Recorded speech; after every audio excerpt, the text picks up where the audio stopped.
Bonjour et bienvenue dans cette émission Délivrez-nous proposée dans le cadre du Salon du Livre et de la Presse Jeunesse à Montreuil. Une émission consacrée à la question du nous.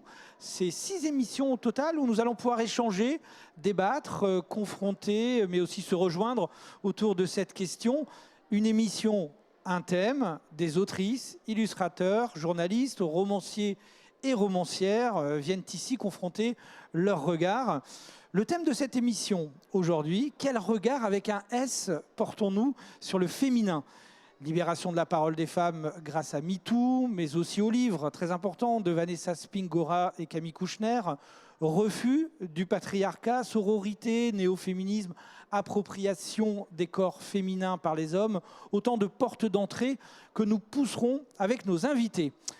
Mais pour mettre en pratique ce nous, je suis accompagné et je serai accompagné à chaque émission par un ou une jeune collégien ou collégienne aujourd'hui qui va interroger nos invités, qui a lu leur livre et qui sera un petit peu la porte-parole aussi de ses camarades. Et aujourd'hui, c'est Mariam qui m'accompagne. Mariam, bonjour. Bonjour. Comment ça va ? Ça va. Quel beau sourire, super. Dis-moi, d'où viens-tu ? Comment es-tu arrivé chez nous ? Alors, je viens de Pavillon-sous-Bois, au collège Anatole France. Ouais. Je suis en 3e. Et grâce à ma professeure, je suis venue faire cette interview.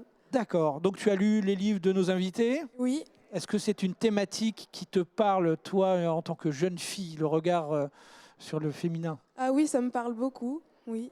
D'accord. Le nous, on va commencer peut-être par le nous, qui est le thème de ce salon. Ça évoque quoi pour toi, le nous ?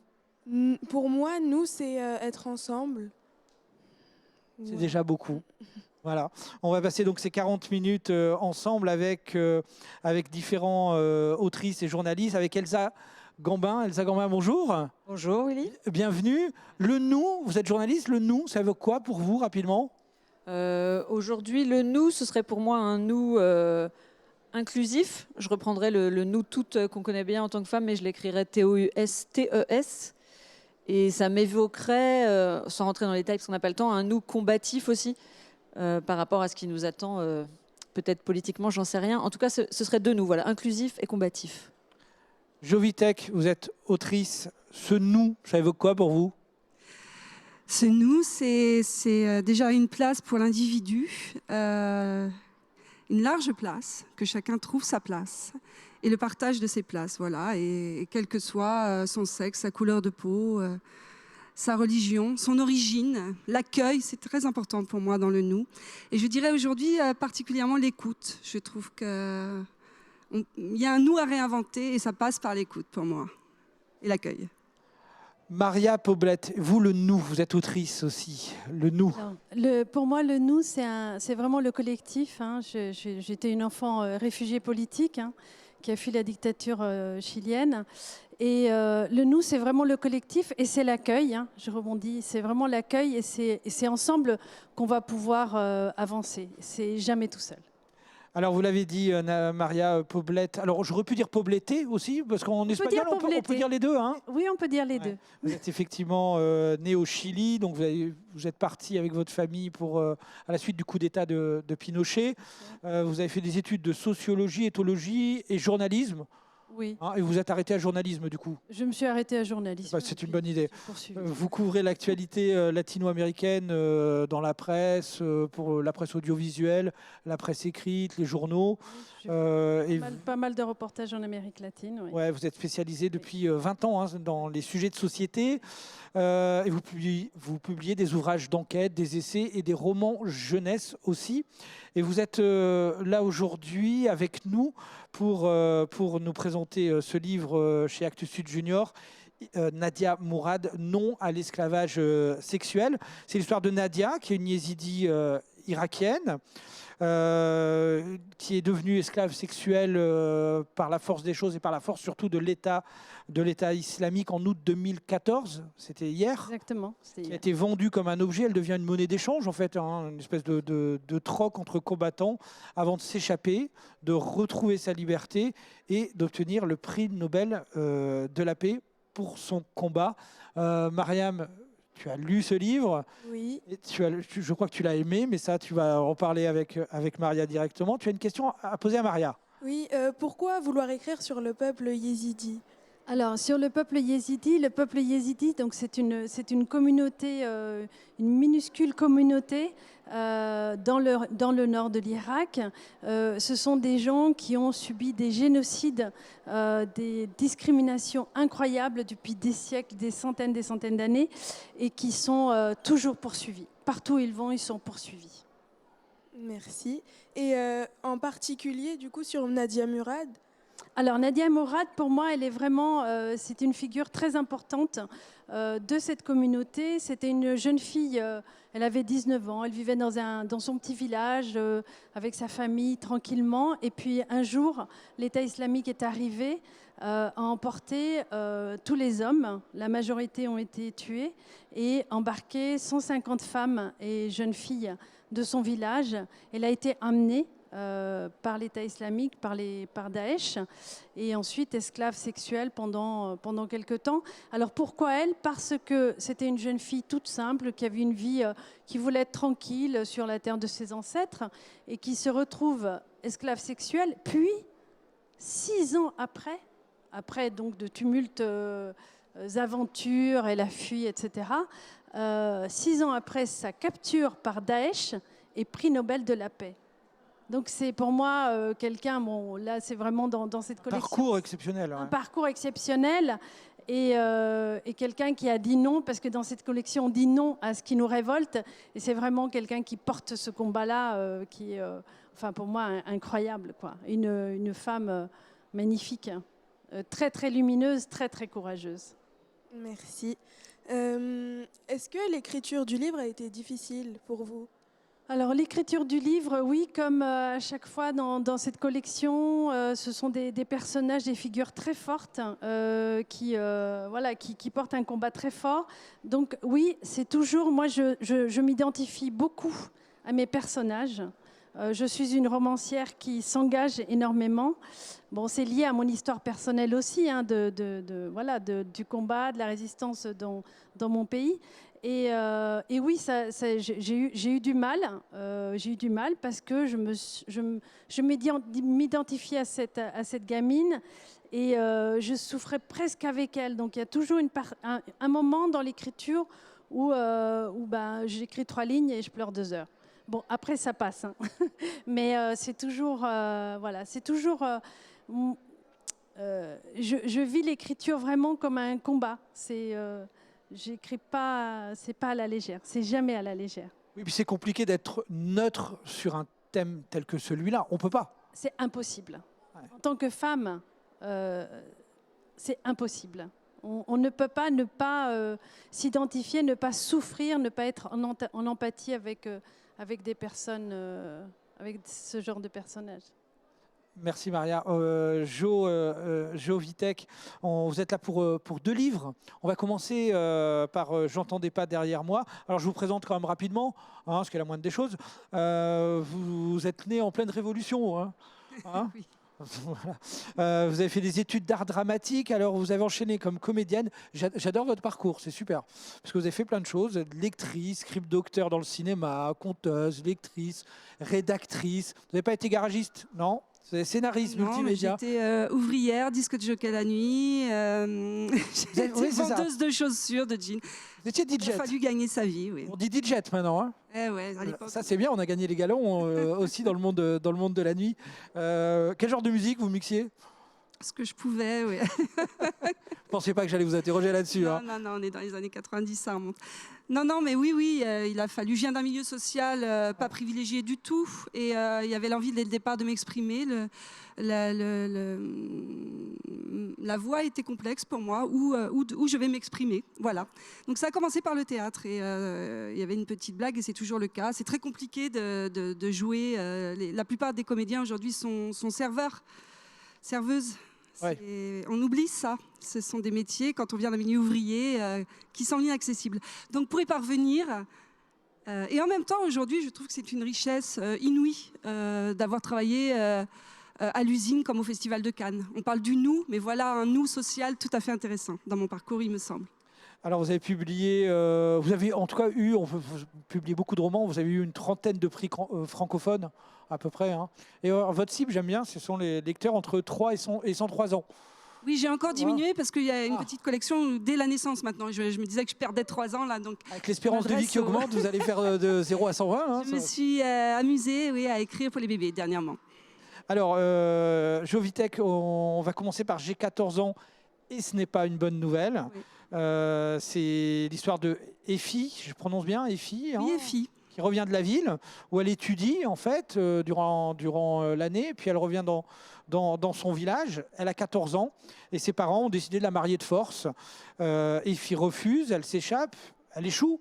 Mais il y a un membre surprenant de la famille hein, qui va lui venir en aide. Mariam, tu as lu aussi ce livre. Qu'est-ce Oui, je l'ai que lu. tu en as pensé?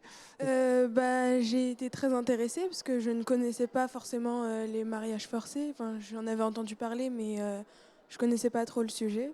J'allais dire tant mieux. Ouais, et est-ce que tu as une question à poser à... Oui, c'est un peu la même question. Pourquoi avoir écrit ce roman sur cette thématique-là? cette thématique du mariage forcé? Ouais, c'est assez singulier comment l'histoire est venue. C'est un ami qui voulait que j'écrive pour le théâtre au départ et qui m'a dit, écoute, il me poussait et il me dit, allez, une jeune fille enceinte sur scène, face plateau, vas-y, il m'invite, tu as une espèce de contrainte d'écriture. J'ai dit non. Et le lendemain, j'ai imaginé une jeune fille enceinte face public. Et un chœur de femmes était derrière et disait on va la marier. Les femmes étaient là, un petit peu comme dans les tragédies antiques.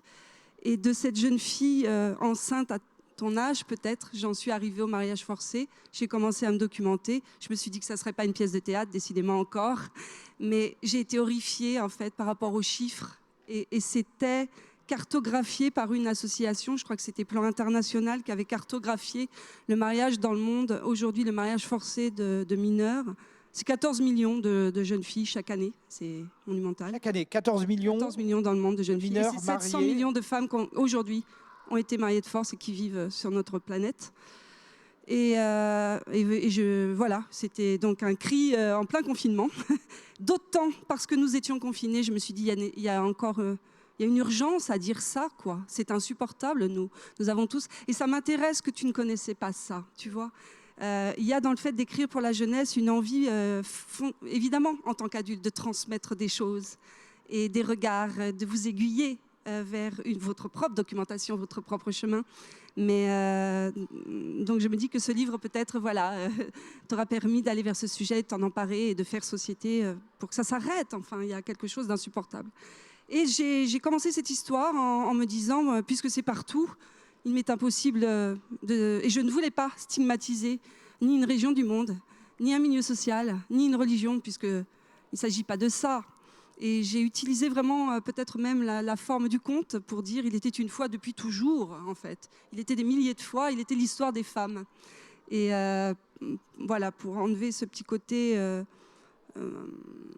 oui, souvent trop stigmatisé du mariage. Oui, on ne sait pas où se passe l'histoire. Oui, et filles, le choix des filles, le prénom n'était pas facile non plus parce que les prénoms disent, donnent couleur.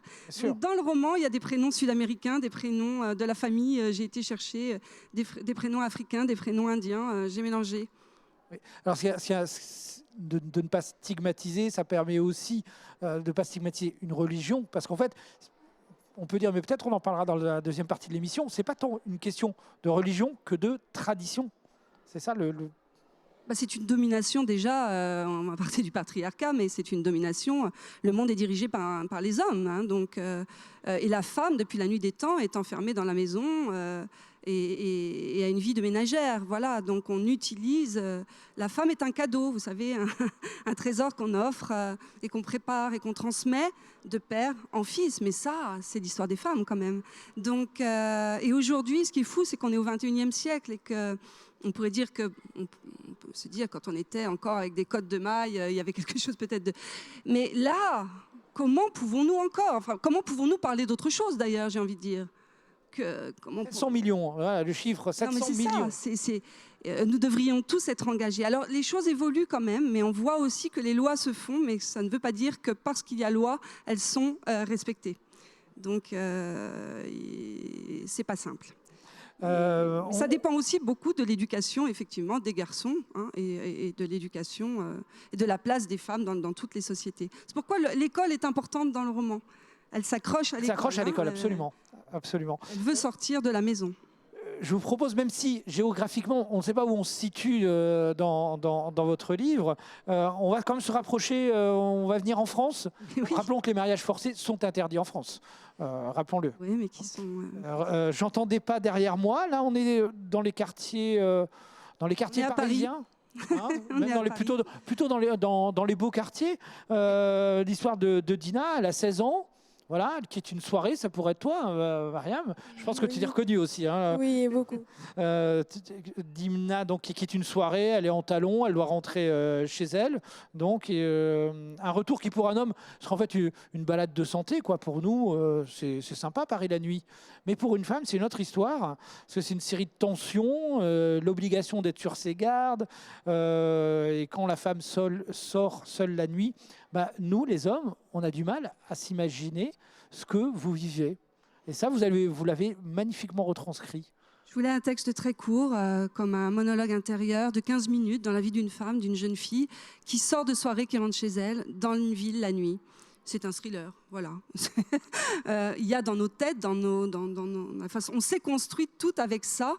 La femme n'a pas sa place dans l'espace public la nuit. Et elle s'appelle Dina, d'ailleurs, c'est pas hasardeux, puisque dans le livre de la Genèse, Dina, c'est celle qui jette un coup d'œil dehors pour voir si elle peut se faire des copines. Intéressant. Et là, elle se fait violer, d'entrée de jeu, enlever, violer. Les parents, le père, du coup, puisqu'ils ont honte, veulent la marier de force à ce gars qui l'a violée, pour mieux se venger, et après, tout le monde s'entretue. Dans la Genèse, hein, pas dans votre livre. Genèse, on est d'accord. Soyons précis. C'est quand même incroyable. Et donc, avec derrière la leçon de morale, tu n'aurais pas dû sortir. Voilà. Et c'est ça qu'on met dans la tête des filles. Quand l'éducation, même encore aujourd'hui, j'ai lu des papiers où on disait que à éducation entre filles et garçons dans une même famille, la fille aura une autorisation de sortie moindre que le garçon, toujours avec cette peur en gros de l'agression sexuelle. C'est de ça dont il s'agit, hein, vraiment. Donc, Madina, voilà, se parle. Elle dit qu'elle se parle comme un homme, avec des mots même de gros poilus, un peu comme ça. Pour se donner courage, elle est obligée de se faire un peu homme, comme Christine de Pisan, au Moyen-Âge, se faisait homme pour écrire. Hein. Donc, cette jeune fille, elle fait...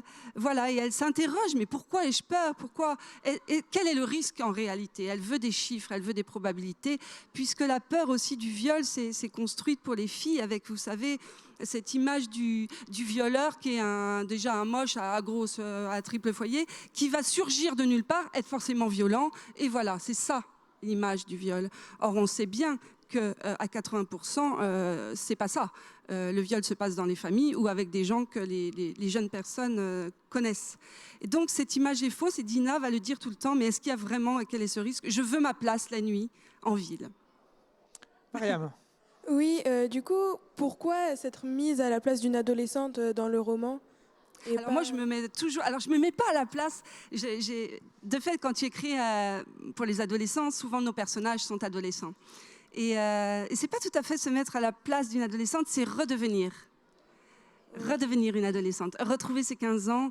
Et tu vois, je pense que toutes les femmes, c'est une vraie question d'ailleurs, c'est une question d'âge. Je pense que même à mon âge, il y a des moments où, alors peut-être moi maintenant parce que j'ai fait un vrai chemin, mais encore beaucoup de femmes à 50, 60, 70 ans ont toujours peur la nuit en ville. Oui. C'est une problématique que tu connais, toi? Oui. La nuit, j'ai peur quand je rentre toute seule. Ouais. S'il y a un monsieur derrière moi, je vais changer de trottoir, par exemple. Même si je sais qu'il n'est pas forcément dangereux, mais au cas où. Par réflexe. Oui, exactement. Ouais. Ou c'est tes parents qui t'ont conseillé? C'est quoi le cheminement? Non, c'est moi, je me suis faite mon idée toute seule. Je sais que c'est un peu dangereux de sortir toute seule la nuit. Alors, oui, c'est ça qu'on retrouve aussi dans le livre qui est passionnant. C'est en fait, tous les choix pour une femme sont problématiques quand elle entre. Quel chemin prendre? Si je prends une avenue qui est bien éclairée, est-ce que je prends le petit square? Oui, mais le square, enfin, tout est compliqué, tout est matériel et potentiellement dangereux. Elle rentre pas chez elle en sifflotant. Ouais. Ouais. Elle est armée d'ailleurs, elle a une paire de ciseaux dans la poche, au cas où. Le petit parc désert, il y a toutes ces images aussi qu'il y a dans les films, hein, qu'on a tous vues, c'est utilisé ça. Et Oui. elle revient sur cette mémoire cinématographique aussi que nous avons et qui est terrifiante en fait. On est sur le regard féminin là, du coup, dans le cinéma. Vous êtes nourri Oui, c'est à aussi cette angoisse. Oui, cette angoisse aussi qui est dans notre histoire cinématographique. Hein, si on regarde, on a tous ça en tête. Ouais. Une femme suivie, des viols sous les arbres dans un parc désert. On l'a vu et encore revu. Donc ça fait partie aussi de notre mémoire collective et qui joue, même si le danger est moindre aujourd'hui que peut-être, ou dans certaines régions du monde. On l'a en tête. On va parler de la copine de Dina tout à l'heure, parce que elle m'a un peu agacée celle-là. On en reviendra tout à l'heure, hein, si vous voulez bien, parce que je voudrais qu'on finisse ce grand tour de table avec Elsa Gambin. Alors, vous êtes journaliste, enfin, entre autres. Alors, vous, c'est Oui. pareil aussi, vous êtes multicarte. Un peu. Vous êtes journaliste indépendante à Nantes. Oui. Hein, vous collaborez avec pas mal de médias, Télérama, Médiacité, Marie-Claire, etc. Et puis des revues plutôt féministes, telles que Sorociné Ouais. aussi. Tout à fait. Par exemple, ça doit vous parler, ce dont on parle en ce moment, l'image Oui, complètement. femme Ouais. dans le cinéma, par exemple, j'imagine. Oui, tout à fait. C'est exactement ce que fait Sorociné, de se réapproprier Ouais. toute l'histoire du cinéma et puis de remettre les femmes en avant aussi, qui ont tendance à être oubliées. Alors, vos sujets de prédilection, les mouvements sociaux, l'adolescence, la santé mentale, les discriminations, la protection de l'enfance, l'éducation, les féminismes, tous les féminismes. Vous êtes une journaliste engagée, on peut dire, voire militante. Hein. Ah oui, le terme ne me dérange pas, c'est pas un gros mot. Voilà. Et vous faites partie de Tupige, qui est composé de journalistes, pigistes, féministes. Et puis entre deux, vous vous reposez. Hein, Et je me repose parfois, parfois. souvent. Donc vous êtes là, vous êtes aujourd'hui pour un reportage que vous avez fait sur les colleuses de Nantes. C'est un groupe de jeunes femmes qui postent des messages à slogan dans la nuit, hein, avec des affiches, en fait, avec des Ça. lettres. Vous les avez suivies. Et ce sont des messages forts de solidarité aux victimes, de dénonciation, de féminicide, pour dénoncer le féminicide ou le patriarcat. Mariam, tu as vu un petit peu ce reportage. Qu'est-ce que tu en as pensé? J'ai bien aimé, j'ai beaucoup aimé. Surtout que la police n'a pas aimé qu'elle colle les messages. Donc ça m'a un peu choquée, je comprenais pas trop pourquoi. Alors, il faut expliquer que dans le reportage, oui, il y a des policiers qui arrivent, Oui. qui interpellent ces colleuses. Oui, c'est-à-dire que le fait de coller, donc c'est un mode d'action très simple. Enfin, on a normalement tous et toutes vu ça maintenant aujourd'hui dans la rue. C'est une lettre noire sur une page blanche et on forme comme ça une phrase. Est-ce qu'il y en a dans ton quartier? Tu as déjà vu ça? Dans un pavillon sous bois, non? Mais j'en ai vu à Paris, je crois. Oui, il y a un groupe de collage parisien, alors majoritairement plutôt dans les grandes villes, mais on voit ça donc depuis 2019. Et effectivement, donc c'est un délit contraventionnel. Normalement, on risque qu'une amende, et encore si on colle sur des endroits qui ne sont pas autorisés, parce qu'il y a des endroits autorisés, hein, les affiches de concert, tout ça, il y a plein d'endroits autorisés. Et du coup, c'est ce que dit très bien une des protagonistes dans le reportage, c'est-à-dire qu'au début, elle trouvait que c'était un mode d'action assez innocent. Enfin, finalement, où elles ne risquaient pas grand-chose. Et finalement, très rapidement, elles ont vu qu'il y avait une forme de répression envers ce mode d'action. Donc, elles collent la nuit, elles collent plutôt discrètement et rapidement. Rappelons que ça se décolle, hein, les lettrages au bout de quelques temps. Oui, ça se décolle, on peut recoller par-dessus. De toute affiches, façon, hein. avec les intempéries, effectivement, la Ouais. pluie et tout, ça finit de toute façon par partir. Mais il y a des gens, quand même, qui n'acceptent pas, particulièrement des hommes, qui n'acceptent pas ce genre de message dans la rue. Et donc, qui vont s'amuser quand même à décoller ces collages très souvent. Et puis, souvent aussi les agents de la ville. Alors, ça dépend des villes, ça dépend des moments. Mais aussi les agents de la ville. Mais effectivement, comme tu l'avais remarqué, elles subissent une forme de répression de la police. Donc là, elles se sont fait arrêter. Donc il y a eu des gardes à vue. Elle risquait. Enfin, je crois que le procès a été repoussé. Mais en tout cas, voilà, je suis contente que tu me dises ça, que tu étais étonnée que la police vienne pour des simples collages, mais qui ne sont pas des simples collages. C'est du militantisme quand même très fort. avec des messages très forts, enfin tu l'as dit Willy, des messages féministes et de sororité envers les oppresseurs. Hein. Oui, c'est la première réflexion que m'a fait Mariam. Elle a été très choquée police, par... hein. Oui, Oui, mais c'était Ouais. très choquant. Et en plus, c'est arrivé dans une période où elles ont été embêtées, entre guillemets, parce que c'est plus fort que ça, dans plusieurs villes. Donc à Montpellier, en plus, il y a un homme qui est en voiture qui a tenté de les écraser. Voilà, à Nantes, il y a eu cette arrestation. Enfin voilà, c'était vraiment dans une période où vraiment les colleuses étaient sur le devant de la scène et étaient victimes d'oppression. Ouais. Parce qu'on voit quand même que dans le reportage, il y a quand même des gens qui soutiennent.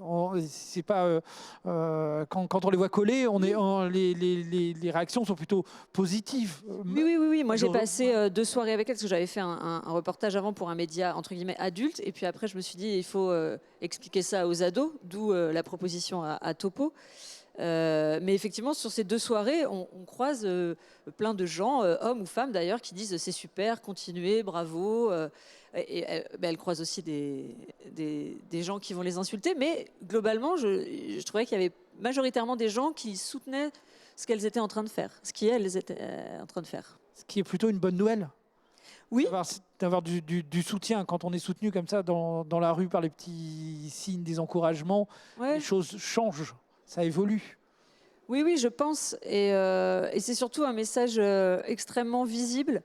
Ce qui était intéressant, je trouvais, dans ce qu'elle me disait, c'était on est obligé de le voir, ce message. C'est-à-dire que même si on ne veut pas l'entendre, même si on n'a pas envie de le lire, bah, il est devant nous quand on va au supermarché, quand on va à l'école, quand on prend sa voiture. Et du coup, on est obligé de lire ça. Et du coup, on se le prend comme ça en pleine face et on est obligé de l'entendre, en fait. Malgré nous, enfin malgré... Ouais. Je vous propose de faire une petite pause, d'aller faire un tour. Vous savez, nos équipes sont allées dans des collèges, dans des écoles, pour interroger un petit peu des jeunes sur la question du nous. Ça s'appelle le feuilleton. Ça vous intéresse de jeter un coup d'œil? Ça tombe bien, c'est maintenant.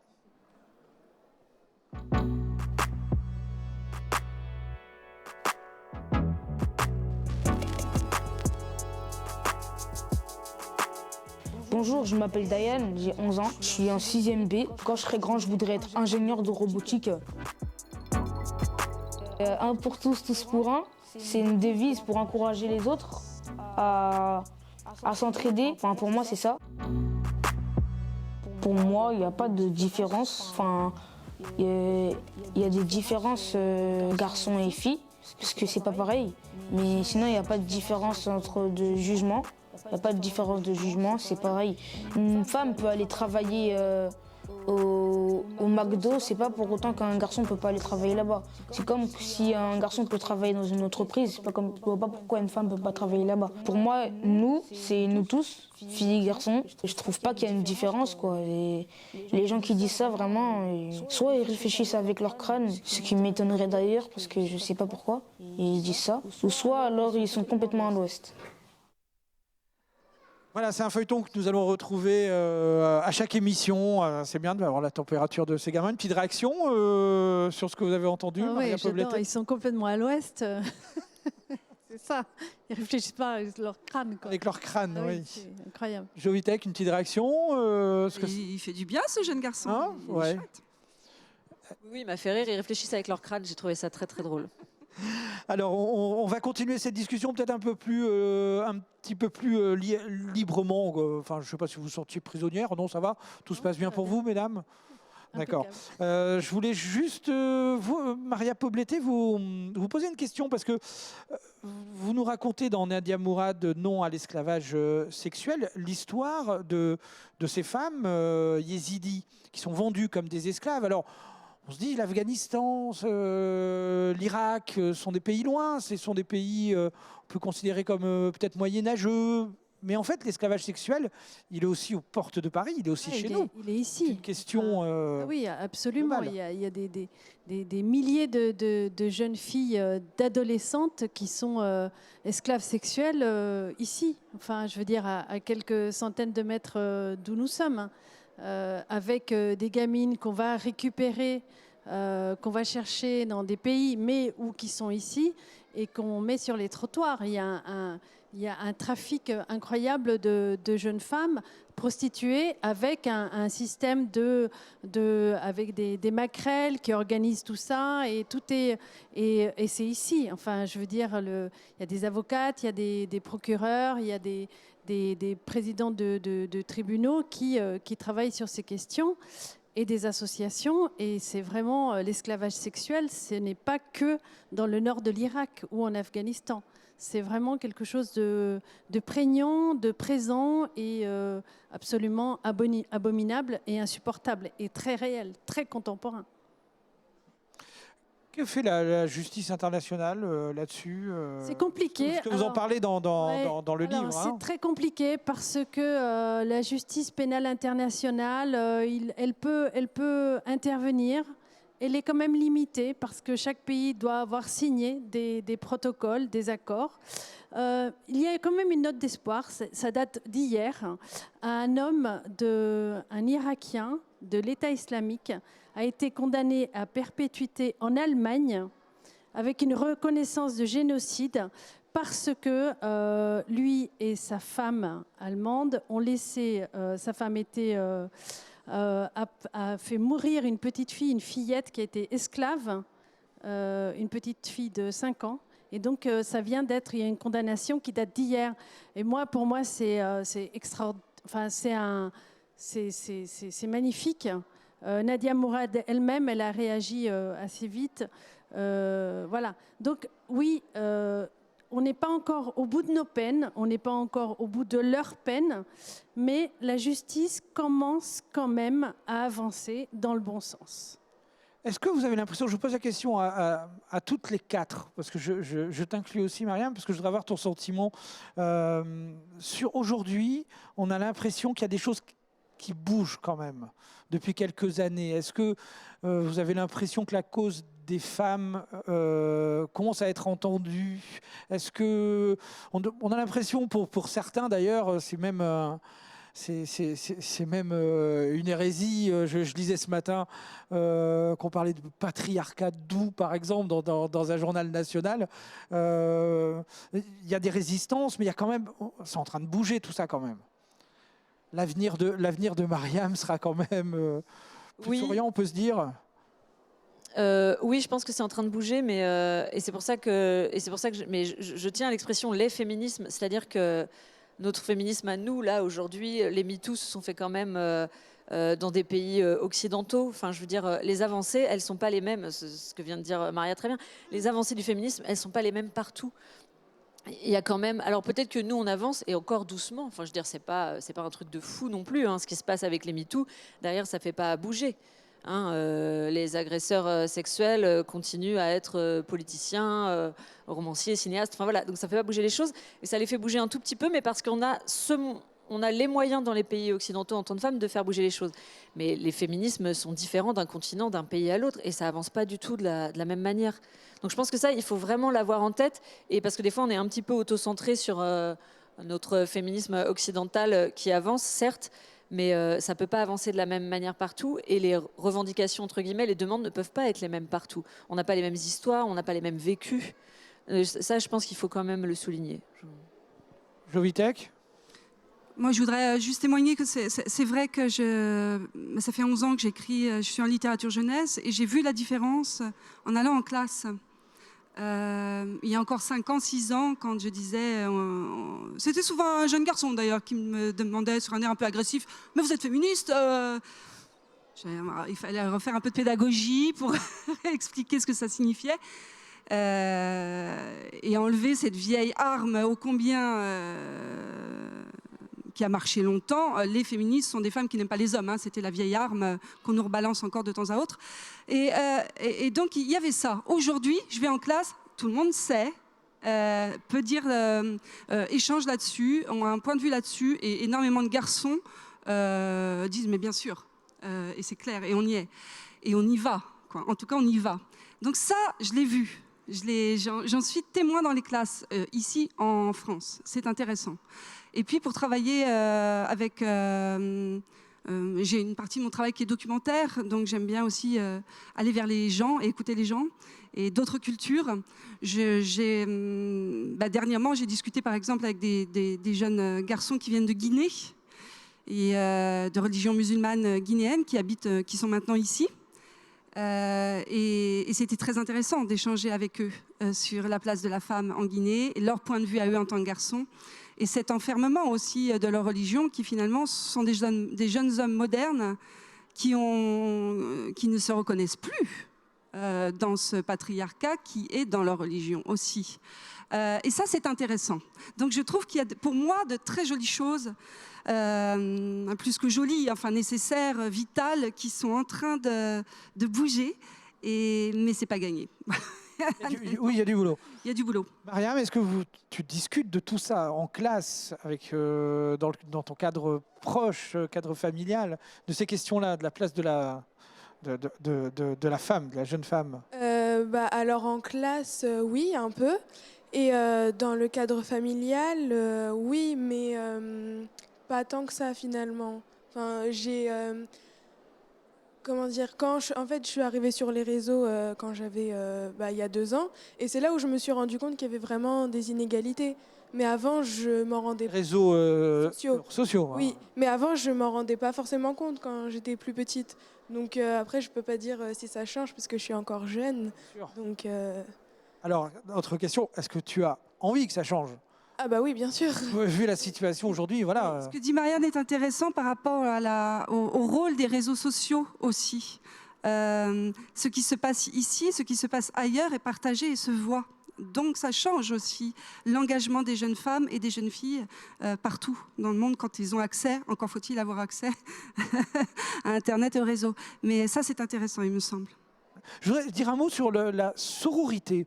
Pour ceux qui ne connaîtraient pas ce terme, j'aimerais bien que quelqu'un puisse le développer. Peut-être vous, Elsa? Oui, alors il est maintenant, dans certains milieux militants féministes, remplacé par Adelphité, qui va élargir encore le champ des possibles et inclure dans les luttes féministes des personnes qui n'y étaient pas forcément avant.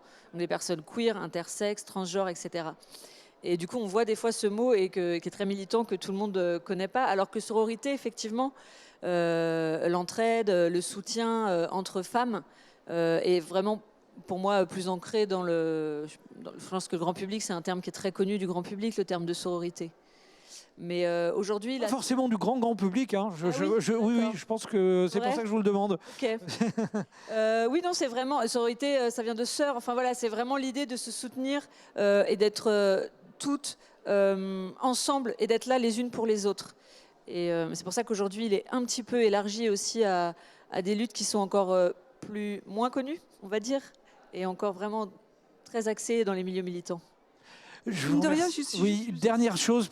C'est important là, pour moi aussi cette idée-là, parce que dans l'éducation des filles, depuis toujours, il y a cette idée de l'autre femme, tu dois la jalouser, tu dois la détester, c'est quelqu'un qui pourrait te prendre un mari, ton fils, etc. Donc c'est aussi entretenu ça par la société patriarcale, la haine des filles envers les autres filles. Donc là, pour moi, c'est une force, on parle du nous. Pour revenir à ça, voilà. Vous avez lu dans mes pensées. Merci. Et un mot, la solidarité féminine. Sororité, mais avant sororité, solidarité féminine. Merci Mariam. Merci à vous. Merci à vous, à toutes les trois. On va se quitter avec quelques conseils de lecture. Vous connaissez tous, bien sûr, Kibookin, hein, c'est la plateforme du Salon du Livre.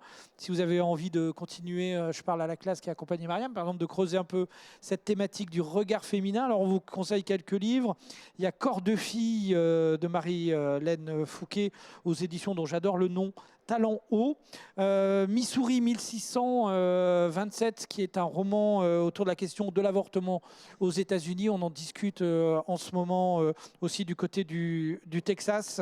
Sauver Mina aussi, un roman autour de, là encore, du drame des Yézidis que vous connaissez sûrement, Maria. Pucelle 1 et tome 2 qui viennent de sortir. Comment découvrir sa sexualité quand on ne peut pas en parler à la maison. Donc le tome 2 vient de sortir. Il y a aussi Sous nos yeux, donc de Iris Bray et Marion Mal, que vous connaissez. Voilà, c'est une approche sur le thème de la nature des images qui entourent les ados. C'est Petit manifeste pour une révolution du regard. Et enfin, Suzy Morgenstern avec Soutif, voilà, une histoire de dessous volé. C'est chez Gallimard Jeunesse. Merci à toutes et à tous. Portez-vous bien. On se retrouve très vite.